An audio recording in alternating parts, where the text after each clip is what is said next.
दोस्तों, it is rightly said, GATE is the gateway for engineers. Through GATE, there are many opportunities which are open for public sectors, MTech, MS, integrated MTech plus PhD courses, study abroad, NITI Mumbai, ISC Bangalore, and all the IITs, NITs, one can enter through the GATE score.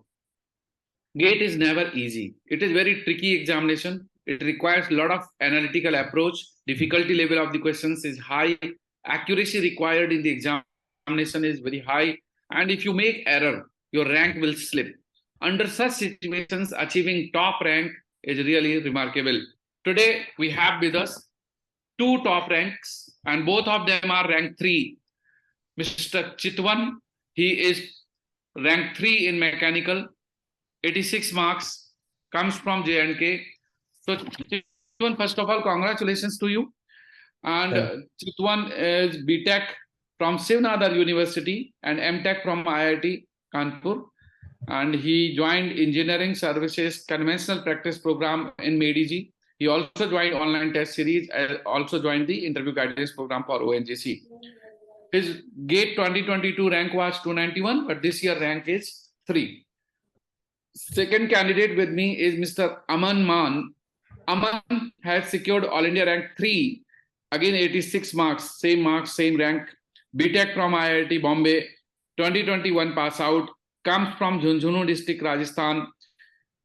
Classroom course he joined in MEDG in Delhi, and for it was for GATE plus ESC 2023.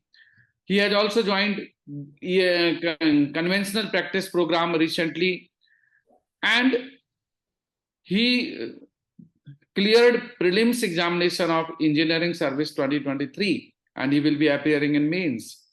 So both of you, Aman and Chitwan, both of you have excellent track record and good colleges. Sivnadar is also good university and IIT, so alag hi hai, we all know.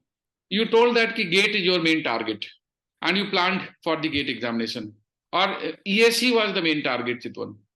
My main target was GATE only. तो आपकी क्या strategy थी gate के लिए? Exclusive get focused में आपने क्या focus किया? सर, इस अटेम्प्ट में मतलब ज्यादा चेंज मैं कुछ नहीं किया था, पर ऐसा हो गया था कि जनवरी स्टार्टिंग में मेरा एनटीपीसी से कॉल आ गया था, तो मैं टोटली रिलैक्स हो गया था. ओके. तो मैं रिवीजन मेरा रहता था जनवरी मंथ में पूरा, और रिवीजन मैं टेस्ट सीरीज से ही करता था कंप्लीट. तो मतलब मैं डेली एक टेस्ट लगा रहा हूँ या फिर 2 डेज में एक टेस्ट लगा रहा था, और रिवीजन मेरा कंप्लीट उस टेस्ट सीरीज से ही हो जा रहा था. तो आपने मेनली प्रैक्टिस पे ज्यादा फोकस रखा? Yes sir. और प्रीवियस ईयर के क्वेश्चंस भी आपने सॉल्व किए होंगे? नहीं सर, ये थोड़ा स्ट्रेंज होगा, पर मैंने गेट के प्रीवियस ईयर नहीं किए थे. मतलब मैं 22 में नहीं दिया, किए? 22 में दे दिया था, तो वो सॉर्ट ऑफ याद ही हो गए थे. तो वो मेरे को लगा नहीं कुछ की फायदा होगा कि मैं फिर से वही क्वेश्चन बार बार करूं. अच्छा, लेकिन लास्ट ईयर आप कर चुके थे? हाँ, 22 में मैंने डेडिकेटली वो सारा किया. अच्छा. Aman, your focus was on engineering service, क्योंकि आपका प्रीलिम्स भी क्लियर हुआ है, अब अच्छे कॉलेज से आते हैं, क्लासरूम कोर्स आपने मेडीजी में करा है, तो आपकी स्ट्रेटजी क्या थी? आप किस तरह से पढ़ाई करते थे? इन्होंने तो बताया चितवन में कि ये तो न्यूमेरिकल प्रॉब्लम पर फोकस करते थे, प्रैक्टिस पर ज्यादा करते थे. आपकी क्या स्ट्रेटजी थी? पहले मैंने मेरा कोर्स कंप्लीट किया, काफी सब्जेक्ट बचे हुए थे तो उनको कंप्लीट किया, और साथ में वर्कबुक लगाते थे, पीवाईक्यू भी लगाते थे. अगर जल्दी कोर्स कंप्लीट हो जाता था तो पीवाईक्यू थोड़ा मिस हो जाता था, पर फिर फाइनली उनको कंप्लीट कर लेते थे. और फिर जैसे ही ऑनलाइन कन्वर्ट किया तो क्लासेस जल्दी देखने लग गए, रिकॉर्डेड भी आने लग गई तो वो भी देखने लग गए थे, तो क्लासेस जल्दी खत्म करी, और फिर फाइनली कम से कम 20-25 दिन रिवीजन किया, और सिर्फ पीवाईक्यू और रिवीजन और शॉर्ट नोट्स बनाए बस. पीवाईक्यू रिवीजन करा आपने, हैं? That's great. तो अमन, आपको सोर्स ऑफ स्टडी में मेडीजी के क्लासेस के सोर्सेज के अलावा या स्टडी मटेरियल के अलावा क्या टेक्स्ट बुक की जरूरत पड़ी? आपने पढ़े टेक्स्ट बुक? नहीं सर, एक भी नहीं. खरीदी टेक्स्ट बुक? नहीं. खरीदी भी नहीं. और चितवन, आपका क्या सोर्स ऑफ स्टडी था? क्योंकि आप तो यहाँ मेंस के प्रोग्राम में थे, तो आपने बुक्स कहाँ से, किस तरह से आपने पढ़ी? सर 22 में मेरा सारे सब्जेक्ट्स हो ही गए थे सारे कंप्लीट. और हम्म, मतलब थोड़ा वो मेरे को बोरिंग फील हो रहा था वही चीजें बार बार करने में। हम्म, तो थोड़ा इंटरेस्टिंग करने के लिए मैंने सोचा मेंस का कोर्स लेते हैं, जो कि काफी हेल्पफुल लगा मेरे को।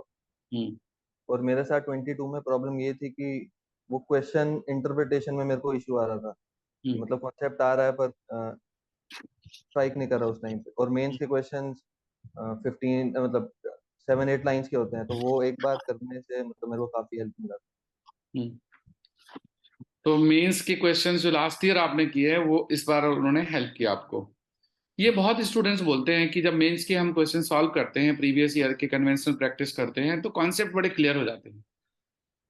और this was even I was talking to the first ranker, he was also saying the same thing कि सर कन्वेंशनल से मेरे कॉन्सेप्ट बहुत क्लियर हुए। तो दिस हेल्प्स अ लॉट, और इसीलिए कॉम्प्रिहेंसिव स्टडी की जरूरत होती है। जब आप लोग प्रिपरेशन कर रहे होते हैं तो कभी ना कभी फेज आती है जहाँ थोड़ा लो फील करते हैं और डिसअपॉइंटमेंट होता है, लंबा, क्योंकि लंबी जर्नी है और बहुत बड़ा कोर्स है, सिलेबस है। तो अमन, इस स्थिति में क्या आपको ऐसी कोई फेस करनी पड़ी जब आप थोड़ा लो फील कर रहे होंगे? हाँ, अराउंड दिसंबर मेरे साथ हुआ था कि पढ़ाई करने की इच्छा नहीं होती थी, क्योंकि ऑलमोस्ट कोर्स कंप्लीट हो चुका था। क्वेश्चन भी कर लिए थे, बस रिवीजन बच रहा था। हाँ, पर फिर जब दिसंबर का एंड आने लगा और जब दिखने लगा कि भाई डेट आ रहा है, हाँ। तो फिर वहाँ डर लगने लग गया। और फिर ईएससी के जीएस पार्ट भी बच रहे थे, तो उनको भी खत्म करने के लिए फिर तो उस वहाँ पे समय फिर से कैसी स्पीड फेज आई बढ़ाना आपकी? पड़ा। हाँ, दिसंबर में। तो फिर उस स्टेज में क्या किया आपने? टाइम पास किया, थोड़ा बहुत यूट्यूब चलाया था। और फिर उसके बाद जब टेंशन होने लगी थोड़ी बहुत, तो फिर जो जीएस वाले पार्ट थे वो कंप्लीट करने शुरू किए। तो जैसे जैसे टिक लगता है कि भाई हाँ ये चैप्टर हो गया, तो फिर अच्छा फील होता है, फिर से प्रैक्टिस शुरू हो गई।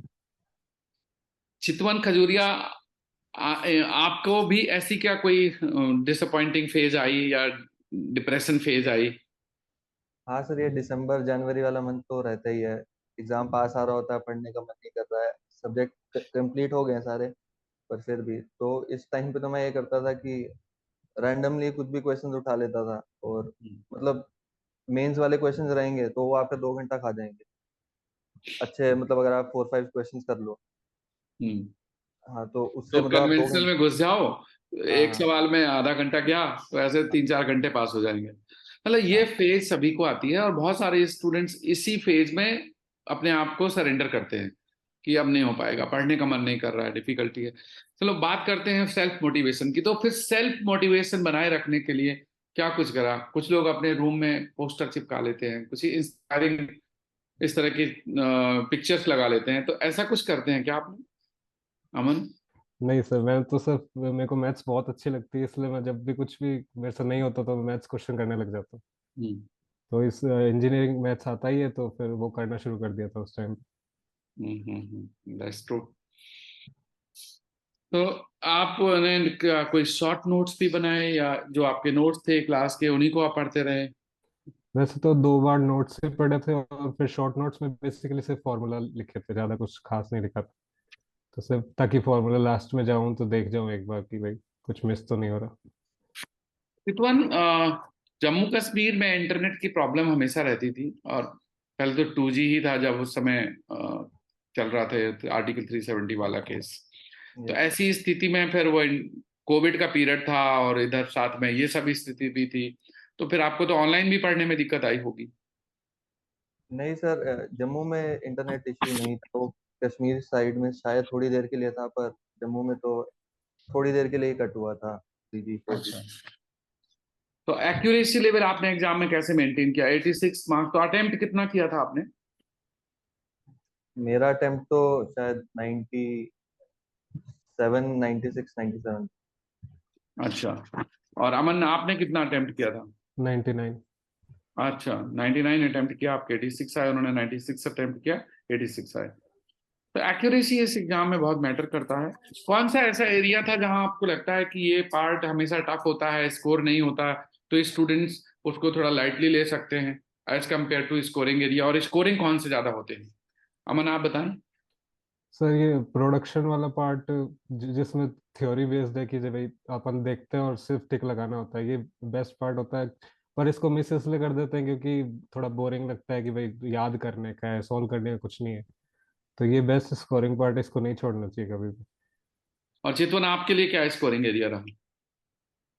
स्कोरिंग एरिया तो सर मेरे लिए फ्लूइड मैकेनिक्स, थर्मोडायनेमिक्स, ये सब मेरे को काफी फेवरेट सब्जेक्ट्स थे। कंसेप्चुअल सब्जेक्ट्स, इनको थ्योरेटिकल हाँ सब्जेक्ट्स पसंद थे, आपको कंसेप्चुअल पसंद थे। मतलब एक डाइवर्सिटी है, we don't have something which is common to everyone, every person is unique, हर स्टूडेंट यूनिक है, हर स्टूडेंट की जो पढ़ने का तरीका है वो डिफरेंट है। इसलिए ना जरूरी नहीं है कि जो टॉपर ने किया है या सभी कर रहे हो वही आपको करना है। You can score in different way, understand your strength areas और अपनी स्ट्रेंथ एरियाज के अकॉर्डिंग आप अपनी प्लानिंग करिए, दैट मेक्स सेंस। तो डिस्कशन आई होप कि this will help to students. आप लोगों से बात करके बहुत अच्छा लगा एंड आई विश कि both of you achieve your goals. आप अमन, आप तो अभी मेंस आपको लिखना है because you are focused to mains, so I wish you all the best for engineering services, get selected, we will have toppers talk, that is my internal wish. Chitwan, Thank you, your sir. target was GATE and you have done well. May you achieve and get best public sector or course whichever you want. And I hope both of you will succeed in life. MADG will always be proud on both of you and we will keep on supporting. And at the end, I will say, stay happy and be happy and inspire to others. And many, many congratulations once again to both of you. And Thank you, sir. Thank you sir.